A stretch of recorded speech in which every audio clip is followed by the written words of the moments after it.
여러분, 반갑습니다. 유튜브 경매 탈탈탈입니다. 최근 우리 함께하는 경매 공부, 또 많은 분들이 사랑을 해주고 있습니다. 저도 보다 더 멋진 선한 영향력을 행사하기 위해서 최선을 다해서 강의해 보도록 하겠습니다. 제가 가장 중요하게 생각하는 것은 스스로의 자생력, 주도력, 이런 것들은 상당히 중요합니다. 항상 여러분, 자신감도 중요합니다. 여러분, 그러면 오늘은 제 4교시를 가보도록 하겠습니다. 여러분, 지금부터 함께하는 경매 공부. 경매 공부는 저의 부동산 경매 처음 공부 책으로, 경매 공부는 여러분, 경매 절차를 잘 알아야 되고, 임대차 보호법을 또 좀 알아야 됩니다. 대항력 우선 면제권, 또 소액 임차인 임차권 등기 명령, 권리 분석, 명도 분석, 현장 분석, 가치 분석, 이런 것들을 앞으로 쭉 함께 공부해 보도록 하겠습니다. 경매 공부와 관련된 물건들은 저희 네이버 카페 설춘한 캠퍼스 경매 코너도 한번 활용해 주길 기대합니다. 자, 여러분, 오늘은 제 4교시를 갑니다. 여러분, 오늘도 간단한 용어들입니다. 이중경매, 중복경매 같은 말입니다. 하나의 부동산에 2개 이상의 경매가 들어오는 겁니다. 예를 한번 들어볼게요. 여러분, 부동산이 있어요. A 소유의 부동산입니다. 근데 A가 KB한테 대출을 받고 근저당권을 설정했고, A한테 돈 받을 B가 또 판결문을 받았나 봐요. 그래서 B가 판결받아서 A 소유의 부동산에다가 경매를 집어넣습니다. 그래서 2025 타경 114. 그 다음에 A가 또 근저당권, 원리금을 연체하니까 KB가 또 경매를 신청했습니다. 2025 타경 956번. 또 어찌 보면 A의 또 다른 채권자 C가 또 경매 신청할 수 있습니다. 자, 하나의 부동산에 2개 또는 3개 모두 이중경매 또는 중복경매라고 말한다. 그만큼 채무자의 컨디션이 좋지 않다. 이렇게 이해하면 좋을 것 같고요. 그 다음에 이제 우리가 경매에서 이해관계인 민사집행법 90조에 언급되어 있습니다. 그래서 경매를 신청한 채권자, 채무자, 근저당권자, 배당 요구를 한 임차인, 낙찰자, 이런 사람은 이해관계인. 이해관계인이 되면 이제 경매 기록을 열람할 수 있다거나 등등이 있습니다. 자, 일괄 매각과 개별 매각이 있습니다. 경매를 신청한 하나의 사건에 2개 이상의 부동산이 있을 때 이를 하나로 묶어서 매각하는 것을 일괄 매각. 통상 토지는 그런 경우가 있습니다. 반면에 하나씩 따로따로 매각하는 것을 개별 매각. 통상 이제 건물 같은 경우에는 따로따로 판다라고 하는 점. 자, 그리고 그다음에 입찰 보증금은 딱 정해져 있어요. 통상 최저가의 10%. 이를테면 5억짜리가 한번 유찰돼서 4억이 됐다. 그러면 입찰 보증금은 최저가의 10%. 그래서 누구라도 5억에 쓰나 6억에 쓰나 4억 4천에 쓰나 보증금은 최저가의 10%. 4천만 원 다 똑같다라고 하는 점. 다만 이제 가끔 재매각. 재매각은 뭐냐면 낙찰자가 낙찰받고 매각이 확정돼서 돈까지 내라고 했는데 돈을 안 냈다. 다시 경매가 나왔다. 재매각. 그러면 이제 법원이 통상 보증금을 할증할 수도 있다. 여러분, 잉여주의는 뭐냐면 경매를 신청한 채권자가 한 푼도 돈을 못 받는다.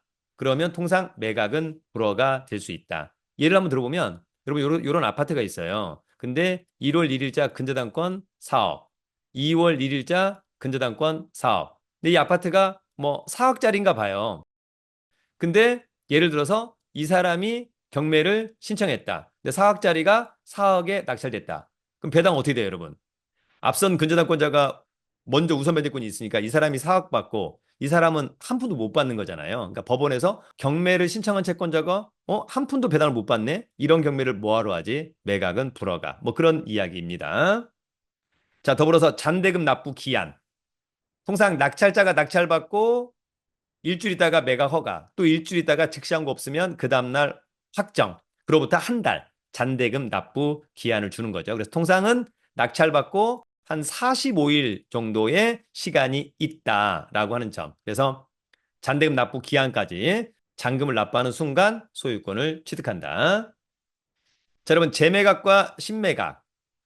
재매각은 낙찰자가 낙찰을 받고 잔금을 납부하지 않아서 다시 실시하는 경매고요. 신경매는 유찰된 후 가격을 다운시켜서 다시 경매를 진행하는 것을 말한다.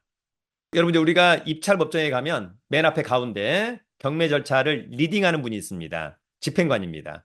과거에 검찰 공무원이었던 분 또는 법원 공무원이었던 분, 일반직, 약간 고위직 그런 분들이 나중에 집행관 합니다. 나중에 집행관은 또 인도, 강제 집행을 할 수도 있다. 차순위 매수 신고는 뭡니까? 여러분 이제 원래 우리가 입찰장에서 1등만 정합니다. 통상 최고가 매수 신고인. 근데 그 사람이 돈을 안 내면 재매각, 절차가 지연되잖아요. 그래서 법원에서 1등 말고 차순위 매수 신고할 사람에서 차순위 매수 신고인을 정하는 경우도 있습니다. 그러나 실무적으로 차순위 매수 신고는 거의 하지 않는다. 자, 최고가 매수 신고인과 낙찰자는 동의어입니다. 여러분 아시겠죠? 통상 낙찰자라고 하지만 법률상 용어는 최고가 매수 신고인. 이 최고가 매수 신고인이 나중에 돈을 내면 매수인이라고 부른다. 자, 더불어서 최저 매각 가격. 최저 매각 가격은 매각기일의 입찰 하한선을 이야기하는 겁니다. 자, 앞서 얘기한 것처럼 5억짜리가 한번 유찰되면 가격을 다운시켜서 이번 최저가가 4억.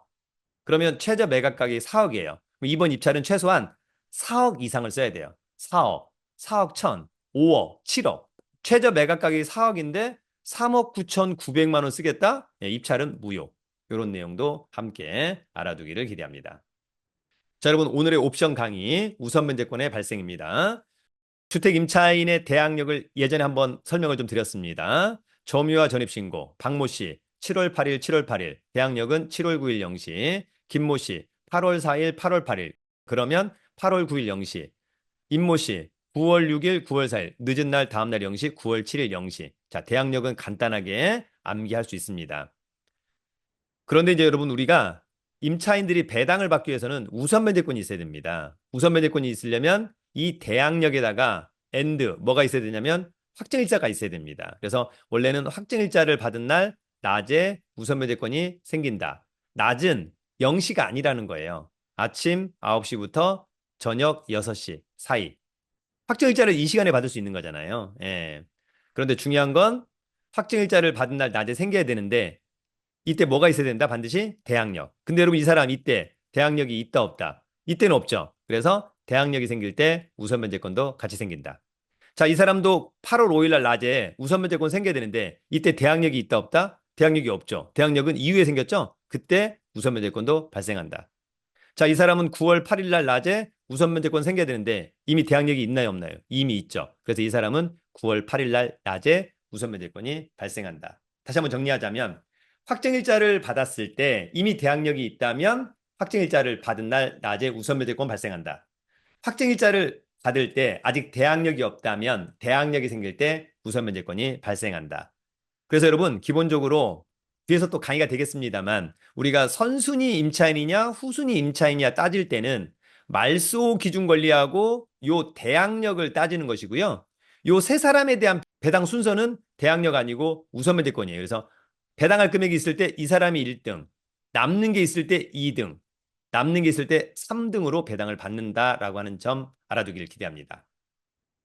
자, 여러분 오늘도 경매 용어 그리고 우선 변제권까지 옵션으로 알아봤습니다.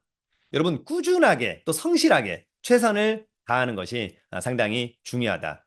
저는 여러분 유튜브를 경매와 온비드 공매 또 부실채권 세관 공매는 이 경매 탈탈탈 꾸준하게 월수금을 올리고 있고요. 저의 또 주식 유튜브 설춘한 캠퍼스는 거의 뭐 5년 전부터 하루도 빠지지 않고 영상을 올리고 있습니다. 꾸준함과 성실함 여러분들에게도 필요하지 않을까 생각합니다. 유튜브는 경매 탈탈탈